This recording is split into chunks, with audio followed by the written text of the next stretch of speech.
నమస్తే, నా పేరు కోపల్లి ఫణికుమార్, తెలంగాణ ఫెడరల్ నుంచి. Chief justice of India Suryakant మాకు వద్దు. ఇది ఇప్పుడు తెలంగాణలో మొదలైన తాజా నినాదం. ఎవరికి చీఫ్ జస్టిస్ ఆఫ్ ఇండియా వద్దు అని అంటున్నారు? ఎవరు అంటున్నారు? ఎక్కడ అంటున్నారు? విషయం ఏమిటంటే, హైదరాబాద్లో నల్సార్ యూనివర్సిటీ ఉంది. ఇది న్యాయశాస్త్ర విశ్వవిద్యాలయం. దేశంలోని లా కాలేజీలకు సంబంధించి ప్రెస్టీజియస్ కాలేజీల్లో ఇది కూడా ఒకటి. దీనికి ప్రతి ఏడాది స్నాతకోత్సవం జరుగుతుంది, అంటే కాన్వొకేషన్. ఈ కాన్వొకేషన్కు మామూలుగా చీఫ్ జస్టిస్ ఆఫ్ ఇండియా వస్తారు. ఒకవేళ చీఫ్ జస్టిస్ ఆఫ్ ఇండియాకి కుదరకపోతే ఆయన ప్రతినిధిగా ఎవరైనా సీనియర్ జడ్జిలు వాళ్ళు వస్తూ ఉంటారు. సాధ్యమైనంత వరకు చీఫ్ జస్టిస్ ఆఫ్ ఇండియానే వస్తారు. ఎందుకంటే ఈ యూనివర్సిటీ నుంచి గ్రాడ్యుయేట్గా డిగ్రీలు అందుకుని సమాజంలోకి వచ్చి ప్రాక్టీస్ చేసేటువంటి న్యాయవాదులకు చీఫ్ జస్టిస్ ఆఫ్ ఇండియాలు తమ అనుభవాలను, వీళ్ళు నడుచుకోవాల్సిన విధానాలను ఇవన్నీ కూడా చెబుతూ ఉంటారు. కాబట్టి ఇంతమంది, కొన్ని వందల మంది లా గ్రాడ్యుయేట్స్ డిగ్రీలు తీసుకునే కాన్వొకేషన్కు సాధ్యమైనంత వరకు చీఫ్ జస్టిస్ ఆఫ్ ఇండియాలే హాజరవుతారు. అదేవిధంగా ఇక్కడ నల్సార్ యూనివర్సిటీలో కూడా సిజేఐలే చీఫ్ జస్టిస్లుగా వస్తున్నారు. ఇప్పుడు ఏమైందంటే, ఈ ఏడాది అంటే ఇప్పుడు ఈ ఆగస్టులో కానీ వచ్చే నెలలో కానీ కాన్వొకేషన్ జరగాల్సి ఉంది. ఈ కాన్వొకేషన్కు చీఫ్ జస్టిస్ ఆఫ్ ఇండియాను పిలవడానికి యూనివర్సిటీ ఉన్నతాధికారులు రెడీ అయ్యారు. ఈ నేపథ్యంలోనే సుమారుగా ఒక 80 మంది విద్యార్థులు చీఫ్ జస్టిస్ ఆఫ్ ఇండియాను కాన్వొకేషన్కు చీఫ్ గెస్ట్గా పిలవద్దు అని ఒక పెద్ద లెటర్ రాశారు. ఇప్పుడు ఆ లెటరు తెలంగాణలోనూ ఇటు జాతీయ స్థాయిలో కూడా కొంచెం సంచలనంగా మారింది. ఎందుకు విద్యార్థులు chief justice of India justice సూర్యకాంత్ను వద్దంటున్నారు? ఎందుకంటే పోయిన నెల, అంటే జూలై 20వ తేదీ ఢిల్లీ వేదికగా జంతర్ మంతర్ దగ్గర గొడవైన సంగతి అందరికీ తెలిసిందే. నీట్ ప్రశ్నాపత్రం లీకేజీ సందర్భంగా ఆందోళనలు, ధర్నాలు చాలా జరిగాయి.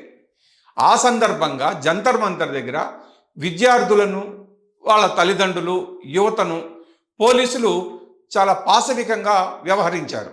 లాఠీ చార్జ్ చేసి బాష్పవాయువులతోనూ పెల్లెట్ గన్స్తోనూ రకరకాలు వాళ్ళ మీద ప్రయోగించి నానా ఇబ్బందులు పెట్టారు. చాలామందికి తీవ్ర గాయాలైనాయి. సుమారుగా 200-300 మంది ఆసుపత్రిలో చేరాల్సి వచ్చింది. ఈ నేపథ్యంలో ఒక లాయరు సుప్రీంకోర్టులో ఒక పిటిషన్ వేశారు. ఏమని అంటే, విద్యార్థుల మీద పాశవికంగా వ్యవహరించినటువంటి పోలీసుల మీద చర్యలు తీసుకోవాలి, జంతర్ మంతర్ దగ్గర జరిగినటువంటి దారుణ వ్యవహారాల మీద విచారణ జరపాలి అని పిటిషన్ వేస్తే చీఫ్ జస్టిస్ ఆఫ్ ఇండియా అందుకు నిరాకరించారు. ఆ అల్లర్ల గురించి, అక్కడ జరిగిన వ్యవహారాల గురించి మాట్లాడడానికి మాకు అంత సమయం లేదు, మా టైం వేస్ట్ చేసుకోదలుచుకోలేదు, మీ టైం కూడా వేస్ట్ చేసుకోవద్దండి అని డైరెక్ట్గానే చెప్పేశారు. జంతర్ మంతర్ దగ్గర జరిగిన గొడవలకు సంబంధించి తన దగ్గర వీడియో సాక్ష్యాలు ఉన్నాయండి, అవి చూడండి అని లాయర్ అంటే, ఆ వీడియోలను చూడాల్సిన అవసరం లేదు, అంత టైం కూడా మాకు లేదు ఇప్పుడు అని థ్యాంక్స్ అని చెప్పి ఆ కేసును అక్కడితో కొట్టేశారు. ఇదే విషయాన్ని ఇప్పుడు నల్సార్ విద్యార్థులు ప్రస్తావిస్తున్నారు. యువత, విద్యార్థులు, వాళ్ళ తల్లిదండ్రులు ఇంతమంది మీద పోలీసులు పాశవికంగా ప్రవర్తించి దారుణంగా చచ్చేటట్టు కొట్టి ఇన్ని చేస్తే దానికి సంబంధించినటువంటి కేసును ఒక లాయర్ వేస్తే విచారణకు స్వీకరించమని చీఫ్ జస్టిస్ ఆఫ్ ఇండియా నిరాకరించారు. ఆ వీడియోలు చూడడం టైం వేస్ట్ అన్నారు. తమ సమయాన్ని వృధా చేయొద్దు, మీ సమయాన్ని వృధా చేసుకోవద్దని లాయర్కు హితవు పలికారు. అటువంటి వ్యక్తి చేతుల మీదుగా తాము లా డిగ్రీలు తీసుకోవడానికి ఇష్టపడటం లేదు అని చెప్పారు. ఈ నల్సార్ యూనివర్సిటీలో ఈ న్యాయ విద్యకు సంబంధించి తాము నేర్చుకున్నటువంటి విలువలు, సంస్కారం, న్యాయ వ్యవస్థ ఎలా పనిచేస్తుంది, సమాజాన్ని ఎలా ఒక దిక్సూచిగా పనిచేయించాలి అనేటువంటి అంశాలు సూర్యకాంత్ అంటే సిజేఐ వ్యవహరించిన తీరుకి అసలు పొంతనే లేదట. అంటే తాము నేర్చుకున్న విలువలకు సిజేఐ ప్రవర్తనకు అసలు ఏమాత్రం పోలిక లేదు.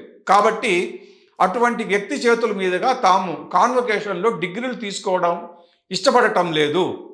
కాబట్టి ఎట్టి పరిస్థితుల్లోనూ సిజేఐను చీఫ్ గెస్ట్గా పిలవద్దు అని వాళ్ళు స్పష్టంగా యూనివర్సిటీ వైస్ ఛాన్సలర్కు, రిజిస్ట్రార్కు లేఖ రాశారు. అదే లేఖను అక్కడ ఉన్నటువంటి స్టాఫ్ మెంబర్లు కూడా వాళ్ళు సర్క్యులేట్ చేశారు.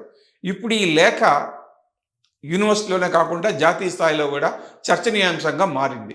మరి దీనికి సంబంధించి యూనివర్సిటీ ఉన్నతాధికారులు ఎటువంటి చర్యలు తీసుకుంటారు? ఈ లేఖ రాసినటువంటి విద్యార్థులతో చర్చలు జరుపుతారా, లేదా వీళ్ళని పట్టించుకోకుండా చీఫ్ జస్టిస్ ఆఫ్ ఇండియాని మాత్రమే తమ ఇష్ట ప్రకారమే ముఖ్య అతిథిగా పిలుస్తారా అనేది చూడాలి. Thank you.